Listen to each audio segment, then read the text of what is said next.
আসসালামু আলাইকুম রহমতুল্লাহি ওবরকাতুহু। সম্মানিত দর্শক, বাংলাদেশের ইতিহাস শুধু নয়, পাক ভারত উপমহাদেশের ইতিহাসে এই প্রথম কোনো প্রধানমন্ত্রীর সরকারি বাসভবন আক্রমণ করে সেই ভবন শুধুমাত্র লুটপাট করা হয়নি, তছনছ করা হয়েছে। এবং সেই ভবনকে তুচ্ছ এবং তাচ্ছিল্য করা, মানে প্রধানমন্ত্রীর বাসভবনকে তুচ্ছ এবং তাচ্ছিল্য করার মাধ্যমে প্রধানমন্ত্রীর পদটিকে এতটা খেলনা বানিয়ে দেওয়া হয়েছে। বিশেষত প্রধানমন্ত্রীর পদে যখন একজন বয়স্কা নারী তিনি দায়িত্ব পালন করেন, তো সেই বয়স্ক নারীর অন্তর্বাস, অর্থাৎ তার যে ব্লাউজ, পেটিকোট, পেন্টি যা কিছু রয়েছে, এই জিনিসগুলো নিয়ে যখন লুটপাটকারীরা একজন বয়স্ক মহিলা, যার বয়স প্রায় ৭৮ বছর বা ৮০ বছর, তার এই সামগ্রী নিয়ে যখন সেই উন্মত্ততায় সেগুলো প্রদর্শিত হয় এবং সেগুলো নিয়ে যখন মানুষ এক ধরনের আনন্দ এবং উচ্ছ্বাস প্রকাশ করে এবং অন্য মানুষ সেগুলো দেখতে বাধ্য হয়, এটা একটা ইতিহাসের ধারাপতন। ভালো মন্দ কতটা খারাপ, কতটা জঘন্য, সেটা সম্ভবত ওই সময় যখন প্রদর্শিত হয়েছিল বলার সময় ছিল না, কিন্তু এখন ধীরে ধীরে সেটা প্রকাশিত হতে যাচ্ছে। বঙ্গভবনের এবং গণভবনের যা কিছু সম্পদ, অর্থাৎ সরকার প্রধান এবং রাষ্ট্রপ্রধানের যা কিছু সম্পদ, সব কিছুই রাষ্ট্রের। হাতে গোনা তাদের ব্যবহার্য কিছু সামগ্রী থাকতে পারে, কিন্তু ওখানে যত ফার্নিচার, যত ল্যাপটপ, যত কিছু রয়েছে সবই রাষ্ট্রীয় সম্পদ। তো যেভাবে এই রাষ্ট্রীয় সম্পদগুলো, গণভবনের রাষ্ট্রীয় সম্পদগুলো লুণ্ঠন হয়েছে, ঠিক এইরকমভাবে মধ্যযুগে কোনো রাজপ্রাসাদ কোনো সৈন্যবাহিনীর দ্বারা এভাবে লুণ্ঠিত হয়েছে, চেঙ্গিস খান, হালাকু খান কিংবা তমুল লঙ্গের সৈন্যদের দ্বারা, এরকম কোনো ঘটনা আমার জানা নেই। যখন কোনো একটা শহর দখল হতো আদিকালে, তখন সামরিক বাহিনীর সবচেয়ে চৌকস যে অংশটিকে, যেটিকে রয়্যাল গার্ড বলা হতো, আমাদের দেশে এখন যেমনভাবে এসএসএফ, সেই রয়্যাল গার্ডের কমান্ডার সে প্রথমেই রাজপ্রাসাদের দখল নিতেন তার অনুগত বাহিনীদের দ্বারা, এবং যা কিছু সেখানে কালেকশন করা হতো এগুলো সবই একটা সিজার লিস্ট। আজকের আধুনিক পদ্ধতিতে আমরা যেগুলোকে সিজার লিস্ট বলি, সেইভাবে সিজার লিস্ট করা হতো। এগুলোর মধ্যে বই, পুস্তক, দলিল, দস্তাবেজ, ব্যবহার্য সামগ্রী, স্বর্ণ মুদ্রা থেকে শুরু করে যা কিছু ছিল এগুলো সব সিজার লিস্ট করা হতো। এমনকি দাস দাসী থেকে শুরু করে ওই হেরেমে বসবাসরত যে রমণী, তাদেরকেও এই লিস্টের অধীন আনা হতো। তারপর সেগুলো কোনটা রাজা নেবেন, কোনটা সেনাপতি নেবেন, কোনটা সাধারণ সৈন্যরা নেবেন, আর কোনটা বাজারে বিক্রি করবেন, আর কোনটা যে বিজয়ী রাজা তার রাজকোষে জমা হবে, এটার একটা লিখিত বিধান ছিল। এমনকি যে আইএমএ জাহিলিয়াত, সেই যুগেও সেটা ছিল। কিন্তু আমাদের গণভবন যেভাবে লুণ্ঠিত হয়েছে, এই লুণ্ঠনের ইতিহাস আপনি কোথাও খুঁজে পাবেন না। এমনকি ফ্রেঞ্চ রেভলিউশনের পরে, বাস্তিল দুর্গের পতনের পরেও ফ্রান্সের পার্লামেন্ট এবং রাজা লুইয়ের যে বাসভবন, আপনি দেখাতে পারবেন না যে এইভাবে গণহারে জনগণ গিয়ে সেটা লুট করেছে। কিন্তু আমাদের দেশে এই কাজগুলো করা হয়েছে বা করানো হয়েছে, বা এই কাজগুলো করতে প্রমোশনাল কাজ করা হয়েছে। এগুলো ইতিহাস। দ্বিতীয়ত হলো বাংলাদেশের যে ঐতিহাসিক ভবন ৩২ নম্বর, ইটস এ হেরিটেজ। আমাদের জন্য এটা একটা ঐতিহ্য। বঙ্গবন্ধু শেখ হাসিনা কিংবা ৩২ নম্বরের বাড়ি is a person, is a matter, is a physics, বা ধরুন একটা বস্তু, কিন্তু এর পেছনে যে ইতিহাস আছে, সংস্কৃতি আছে, কৃষ্টি আছে, কালচার আছে, আপনি সেটাকে অস্বীকার করতে পারবেন না। তো ৩২ নম্বর যে বাড়িটি রয়েছে, সেই বাড়িটি সরকার ইচ্ছে করলে বাজেয়াপ্ত করতে পারবে। সরকার ইচ্ছা করলে এটাকে যথাযথ পরিমার্জন, তারপরে এটাকে চাইলে একেবারে ভ্যানিশ করে দিতে পারবে। যেভাবে বেগম জিয়ার বাড়ি ভ্যানিশ করে দেওয়া হয়েছে, সরকার চাইলে সেটা করতে পারে। কিন্তু যখন এরকম একটা হেরিটেজকে আপনি জনগণের হাতে ছেড়ে দিবেন, ক্রোধান্বিত জনগণ, ইট মিনস আপনার পুরো রাষ্ট্রের যে সিস্টেম, সেই সিস্টেম এতটা বিপদ এবং বিপত্তিদের মধ্যে পড়বে যে আগামীতে রাষ্ট্রের যে কোনো গুরুত্বপূর্ণ স্থাপনা, যে কোনো গুরুত্বপূর্ণ দলিল, যে কোনো গুরুত্বপূর্ণ সহায় এবং সম্পত্তি, সব কিছু, যেটিকে কেপিআই জোন বলা হয়, সব কিছু যে লুণ্ঠন হবে সাধারণ মানুষের দ্বারা, এর একটা পথ করে দিলেন। ফলে গণভবন এবং ৩২ নম্বর, এই দুটো ভবনের যে ডাকাতি, রাহাজানি, লুটপাট, এগুলো নিয়ে ডে বাই ডে যত দিন যাচ্ছে তত মানুষের ক্রোধ বাড়ছে, ক্ষোভ বাড়ছে, বিচার চাচ্ছে। এবং যারা এই কর্মগুলো করে একটা সময় খুব আনন্দ উপভোগ করতেন, এখন তারা সবাই হতাশায় ভুগছেন, অনেকে আতঙ্কে ভুগছেন এবং নানা রকম সামাজিক, মানসিক, পারিপার্শ্বিক এবং প্রাকৃতিক জটিলতায় পড়ছেন।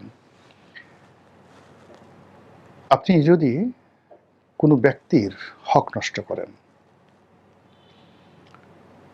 এই দুনিয়াতে আপনাকে তার কর্মফল ভোগ করতে হবে।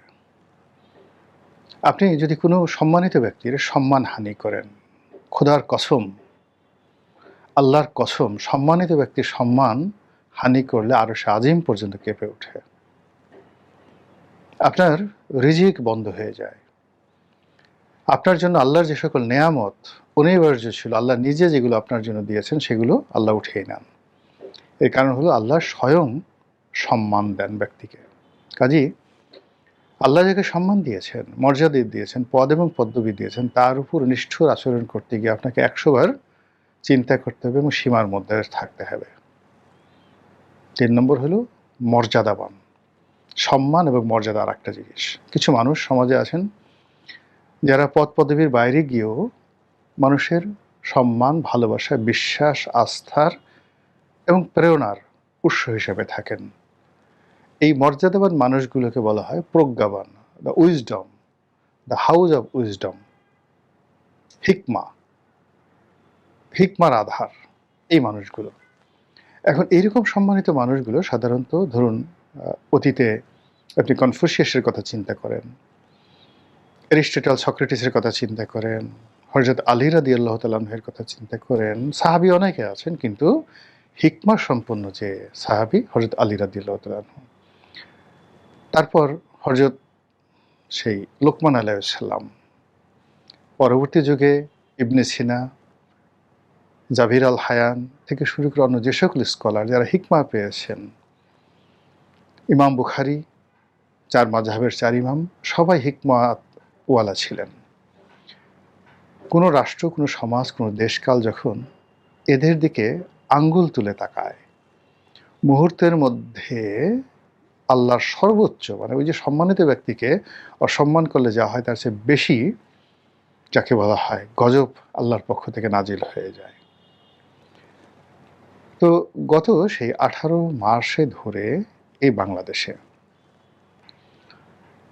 রাজনৈতিক ব্যক্তিত্ব, অরাজনৈতিক ব্যক্তিত্ব, শিক্ষাবিদ, ধর্মীয় ব্যক্তিত্ব, সমাজের ময় মুরব্বী, ধনী ব্যক্তি থেকে শুরু করে এই সমাজের মধ্যে যারা একটা বন্ধন তৈরি করে রেখেছিলেন, মব তৈরি করে সবগুলো তছনছ করে দেওয়া হয়েছে। ফলে কি হলো, একটা রেজিম চেঞ্জের পর যা আশা করা হয়েছিল, যে বরকত আশা করা হয়েছিল, যে ডেভেলপমেন্ট আশা করা হয়েছিল, সেগুলো সবই সকলের জন্য বুমেরাং হয়ে গেছে। মানে যারা এটার সুবিধাভোগী তারা, যারা সাধারণ জনগণ তারা, যারা দেখেছে তারা, যারা এর কাছাকাছি গেছে প্রায় সবাই এখানে মজলুম হয়ে পড়েছে। এই সমাজ তাদেরকে ধারণ করতে পারছে না এবং আমাদের এই সমাজে এখন এতগুলো বিষয় কিলবিল করছে, এতগুলো সমস্যা যে একটু তাকিয়ে দেখেন যে এই সমস্যাগুলো থেকে আপনি আমি কেউ কিন্তু বাঁচতে পারছি না। এজন্য যখন অন্যায় হয় তখন সমস্বরে প্রতিবাদ করতে হয়। আর যখন ভালো কাজ হয় সমস্বরে সেই ভালো কাজের প্রশংসা করতে হয়। তো যেটা বলছিলাম যে ইদানিং আপনি দেখবেন যে যারা এই গণভবন চুরির সাথে জড়িত, ৩২ নম্বর ভাঙার সাথে জড়িত, তাদের সেই রমরমা ভাব নেই। তারা আগের মতো বলতে পারছে না আমি এই কাজগুলো করেছি। তারপর এটা গর্বের বিষয় নয়, বরং যারা খুব চিহ্নিত হয়ে গেছে যে এই কাজগুলো তারা করেছে, তারা অনেকে গা ঢাকা দিয়েছেন, অনেকে নিজেদের দায় অন্যের উপর চাপাচ্ছেন, ইত্যাদি নানা রকম ঘটনা ঘটছে। এর বাইরে প্রকৃতির অভিশাপ শুরু হয়ে গেছে। অনেকের ব্যক্তিগত জীবন, তার শারীরিক মানসিক যে ভারসাম্যতা, অর্থনৈতিক জীবন তছনছ হয়ে গেছে। অনেকে জীবন মৃত্যুর সন্ধিক্ষণে আছেন, অনেকের জীবন নিয়ে টানাটানি শুরু হয়ে গেছে, অনেকের ঘর ভেঙে গেছে, অনেকে ক্ষমতাচ্যুত হয়েছেন, আর অনেকে ক্ষমতায় থাকার পরেও সারাক্ষণ মৃত্যু ভয়ে থর করে কাঁপছেন। এগুলো কেন হয়? আপনি দেখুন জিয়াউর রহমান সাহেবকে যারা মেরেছেন,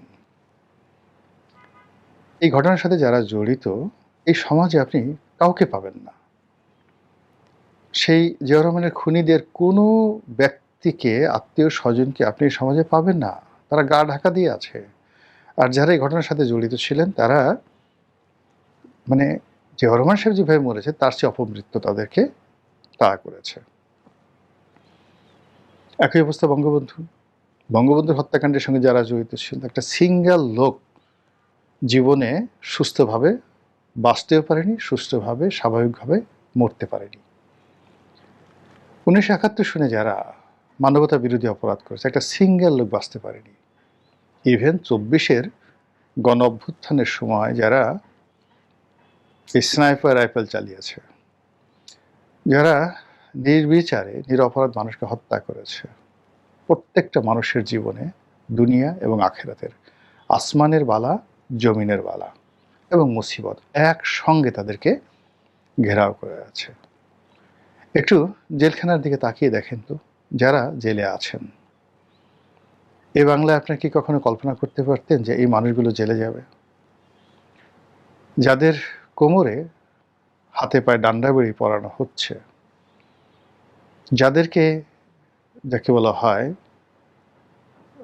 টেনে হিসড়ে বিচারালয়ে আনা হচ্ছে, আজ থেকে ১ বছর ১.৫ বছর আগে, মানে শেখ হাসিনার জমানায় এগুলো কল্পনা করা যেত? যে পরিমাণ মানুষ এখন কারাবন্দী আছেন, বিচারের আওতায় আছেন, তার চেয়ে অন্তত ১০০ গুণ মানুষ ক্ষমতাধরদের মধ্যে এবং ক্ষমতা যারা হারিয়েছেন তাদের মধ্যে, অর্থাৎ ডক্টর মোহাম্মদ ইউনূস এবং শেখ হাসিনা, তাদের মধ্যে। এর চাইতে বহু সংখ্যক মানুষ কখন পরোয়ানা চলে আসবে, কখন জেলে যেতে হবে, এই ভয়ে, কখন আমার যে কনস্পিরেসি, আমার যে চক্রান্ত, দেশবিরোধী চক্রান্ত, আমার যে মানবতা বিরোধী চক্রান্ত, সেগুলো কখন প্রকাশ হয়ে যাবে, এই ভয়ে তছনছ হয়ে গেছে। একইভাবে ধরুন আগে যদি যাই, নবাব সিরাজউদ্দৌলাকে যারা হত্যা করেছে, যারা পলাশীর সেই চিহ্নিত বেঈমান, বাংলাকে যারা রবার্ট ক্লাইভের হাতে তুলে দিয়েছে, একজন সিঙ্গেল মানুষ সুস্থভাবে মরতে পারেননি। আত্মহত্যা করেছেন, অনেকের কুষ্ঠরোগী হয়েছে, অনেকে পরিবার, ঘর, সংসার সবকিছু ত্যাগ করে দেউলিয়া হয়ে পড়েছেন। পাগলের মতো, ফকিরের মতো রাস্তায় রাস্তায় ঘুরেছেন। মীর কাসিমের মতো, যিনি বাংলার নবাব ছিলেন, পাগলের মতো সব জায়গায় ঘুরেছেন, ভিক্ষুকের মতো দাঁড়ে ঘুরেছেন। এই হলো অপকর্মের ফল।